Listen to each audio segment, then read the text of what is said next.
평화 인사 나누겠습니다. 주님의 평화를 빕니다. 평화를 빕니다.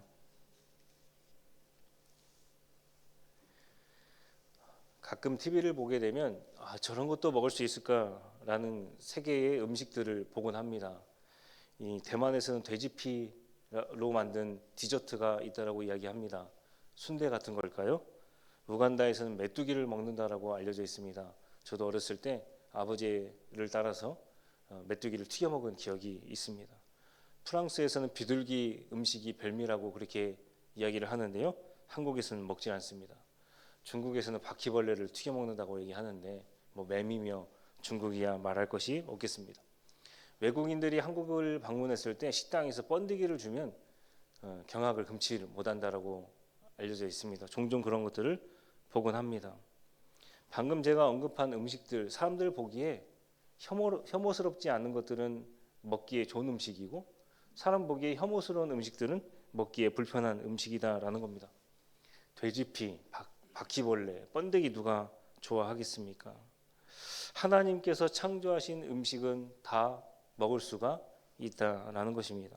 오늘 말씀 레위기에 기록된 먹을 수 있는 말씀을 통해서 영적인 의미가 무엇인지 한 가지만 나누고 마치도록 하겠습니다. 새김지라는 것은 먹어도 된다라는 것입니다.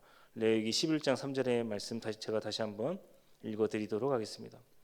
모든 짐승 중 굽이 갈라져 족발이 되고 새김질하는 것은 너희가 먹되. 여러분들 새김질이 무엇입니까? 음식물을 삼켰다가 천천히 끄집어내어서 다시금 씹는 것을 의미합니다. 대표적으로 소가 있지요. 소는 돼 새김질을 하는 것으로 우리가 잘 알려져 있습니다. 사람에게 있어서 하나님께 주신 음식들이 있는데요. 영적인 음식과 육적인 음식이 있더라라는 겁니다. 요즘 쿠팡이나 배달의 민족 핸드폰을 들고 한번 클릭만 하면 금세 30분 이내, 1시간 이내 배달이 완료가 된다는 사실입니다. 잘 먹어서 많이 먹어서 생기는 병이 있습니다. 당뇨병입니다. 대한민국 사람들 40%가 당뇨 전 단계라고 알려져 있습니다. 당뇨까지 합하게 되면 50%가 훌쩍 넘습니다. 그러니까 먹는 것을 통해서 생긴 질병이 있는데 대한민국 성인 남녀 2명 중에 1명은 당뇨병을 앓고 있더라라는 사실입니다. 예전에 못 먹었을 때는 이러한 병이 없었다라고 알려져 있는데요. 요즘엔 잘 먹어서 생긴 병이 일어나게 되었다라는 사실입니다. 그런데 믿는 사람들에게 있어서 육적인 음식만 있는 것이 아니죠. 영적인 음식을 잘 먹어야 우리의 영혼에 건강해지는 법이다라는 사실입니다. 방금 읽은 레위기 말씀 이것에 더하여서 한 발자국 더 나아갑니다. 먹는 방법에 대해서 말하고 있다라는 것이죠. 무엇입니까? 되새김질하면서 먹어라 그렇게 말하고 있다는 사실입니다. 저 같은 목회자가 쉽사리 빠질 수 있는 함정입니다. 그 말씀 하고 이렇게 묵상하지 않고 쭉쭉쭉 넘어가 버리게 되는 결과가 있다라는 사실입니다. 이미 알았는데 또 묵상할 필요가 있겠습니까? 그거야 하고 넘기게 된다는 겁니다. 교회를 오래 다니시는 분들도 마찬가지입니다. 목회자가 어떤 말씀을 읽으면 그 말씀 또 전하겠구나 라고 마음문을 닫고 그 말씀을 받아들이지 못할 때가 너무나도 많이 있다는 사실입니다. 만약 이렇게 말씀을 대한다라고 한다면 그때부터 우리의 신앙이 내리막길이요 죽어가고 있는 신앙이 되게 된다는 사실입니다.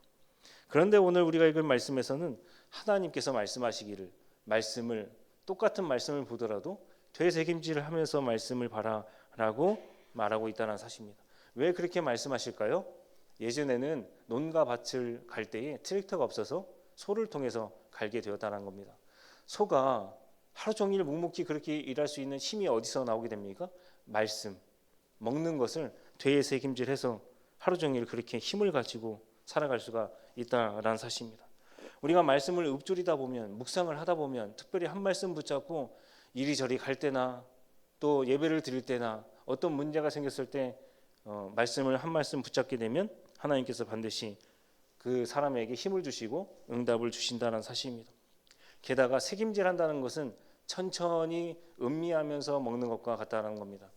예전 교회에서 있었던 일입니다. 1년에 꼭 2번씩은 고향에 한식집 좋은 데로 불러주셔서 이렇게 식사를 대접하던 권사님이 있으셨습니다. 한참 밥을 먹다가 막 짜증을 내시는 거예요. 그 이유를 알고 보니까 목회자들하고 밥을 못 먹겠다. 왜 이렇게 밥을 빨리 먹느냐라는 겁니다. 빨리 가서 일해야 되기 때문에 빨리 먹는 습관이 들게 되었습니다. 적어도 20분 이상 말을 하면서 꼭꼭 씹어 먹는 게 건강에 좋다라고 알려져 있습니다. 손은 50번 이상을 씻고 위로 넘긴다라고 알려져 있고 하루에 3만 번 이상을 씹는다라고 그렇게 알려져 있습니다. 하나님의 말씀을 3만 번 이상 씹게 되면 어떤 결과가 나오게 될까요? 오징어도 계속 씹다 보면 짠물이 나오는 것처럼 하나님의 말씀을 우리가 더욱더 음미하며 즐길 수 있다라는 겁니다. 옛말에 우천보리라는 말이 있습니다. 소는 우직하게 처리를 간다라는 뜻이 될 수가 있습니다.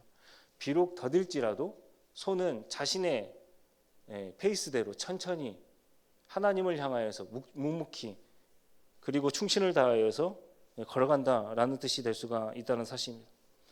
신앙생활은 단박에 이루어지는 것이 아닙니다. 매일같이 성실해야 하나님 앞에서 보시기에 좋다라고 말씀하시는 인생길이 될 수가 있다는 사실입니다.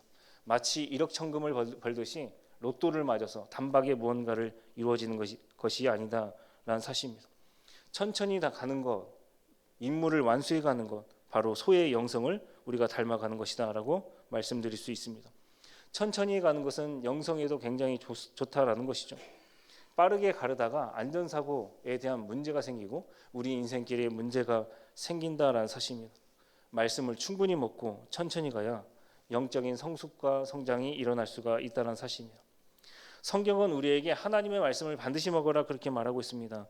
먹는 것은 소화가 되어서 우리에게 영양분이 된다는 사실입니다. 그런데 우리는 중요한 사실을 기억해야 됩니다. 때때로 하나님의 말씀이 우리 안에 들어와서 배앓이를 하게 된다는 사실입니다. 요한계시록 10장 10절의 말씀입니다. 제가 읽어드리도록 하겠습니다. 내가 천사의 손에서 작은 두루마기를 갖다 먹어버리니 내 입에는 꿀같이 다나 먹은 후에 내 배에서는 쓰게 되더라. 먹었을 때에는 좋았습니다. 요한도 다윗처럼 마찬가지로 내 입에 하나님의 말씀이 어찌 그리 꿀송이 같이 답니까? 라고 그렇게 이야기를 했습니다. 먹을 때는 그랬습니다. 그런데 속으로 들어와서 소화가 되려고 하자마자 어떻게 됩니까? 배앓이를 하게 되었다는 사실입니다. 처음에는 분명히 달았습니다. 그런데 나중을 보게 되니까 그 말씀이 참 썼더라라고 그렇게 고백하고 있다는 사실입니다. 우리가 신앙생활을 하면서 그렇지 않습니까? 말씀을 들어도 물질을 버려라. 명예가 아니다. 자신의 욕망을 버려라. 이런 말씀이 들어오게 되는데 어떻게 내 입에서 꿀송이처럼 달다 그렇게만 말씀할 수가 있겠습니까? 당연히 배앓이가 일어나게 되고 소화가 안 된다라는 사실입니다. 배앓이하게 되면 얼마나 고통스럽습니까? 혹시 해보신 적 있으십니까? 머리로만 말씀을 알게 되면 참 꿀송이와 같습니다. 그런데 그것이 가슴, 배까지 내려오는데 시간이 오래 걸리고 뿐만 아니라 내 속에서 소화가 되지를 않는다는 사실입니다. 하나님께서는 저와 여러분들의 삶을 바꾸기를 원하십니다. 그냥 바꾸는 것이 아니라 송두리째 모든 것을 바꾸기를 원하신다는 겁니다. 주님께서 말씀하시기를 원수까지도 사랑해라. 이 말씀이 내 안에 들어오게 되는데 어떻게 배앓이를 하지 않을 수가 있겠습니까? 사랑은요, 내가 좋아하는 사랑만 할 수가 없다는 겁니다. 나에게 해를 끼치고 욕하고 때리고 돌멩이를 던지는 사람들까지 품어라, 사랑해라 말씀하시는데 어떻게 배앓이를 하지 않을 수가 있겠습니까? 섬겨라라고 그렇게 이야기를 합니다. 세상에서는 섬김이 없습니다. 종처럼 섬겨라 그렇게 이야기를 하는데 어떻게 종처럼 사람이 섬길 수가 있겠습니까? 배앓이를 하게 된다는 겁니다. 나눠줘라 그렇게 말씀하십니다. 아니 내가 살기도 바쁜데 은퇴하고 나서 은퇴자금 마련해야 되는데 어떻게 남에게 나눠줄 수가 있겠습니까? 나눔은 있고 없음 물질에 따라서 달려져 있는 것이 아닙니다. 사람의 풍성한 마음에 달려져 있다는 겁니다. 사람은 누구나 나누지 못할 사람들이 없다라는 것입니다. 이런 말씀이 내 안에 들어오게 되는데 어떻게 배앓이를 하지 않을 수가 있겠습니까? 이러한 말씀들이 나에게 소화불량을 일으키게 된다는 사실입니다. 내가 살려면 섬기지 않아야 되고 내가 살려면 사랑하지 않아야 되고 내가 살려면 물질과 명예와 기타 등등 다른 것들을 더욱더 충분히 내 안에 있어야 되는 것인데 그러한 것들을 하지 말아야 한다라고 성경은 이야기하고 있다는 사실입니다. 아픕니다. 때때로는 너무 아파서 떼굴떼굴 구르기도 합니다. 먹은 말씀이 너무나도 고통스러워서 개워내기도 하고 토해내야 내가 살아갈 수가 있겠다 그렇게 살아간다라는 된다라는 사실입니다. 그런데 성경은 말합니다. 그게 정상이야. 그게 정상이야. 라고 이야기한다는 사실입니다. 꼭 여러분들이 이런 경험이 있어야 된다는 사실입니다. 사람이 살아가다 보면 대화를 많이 하게 되는데요. 말씀의 배앓이를 해본 사람들은 경험이 있더라라는 겁니다. 꼭 그런 경험이 있습니다. 흔적이 있습니다. 하나님께서는 저와 여러분들의 삶의 방향성, 가치관 그 모든 것들을 바꾸기를 원한다는 사실입니다. 배앓이 후에 주시는 하나님의 평안, 세상에 줄 수 없는 그 평안을 누려라 라고 말씀하고 있다는 사실입니다. 전혀 다른 세계로 우리를 인도한다라는 것이죠.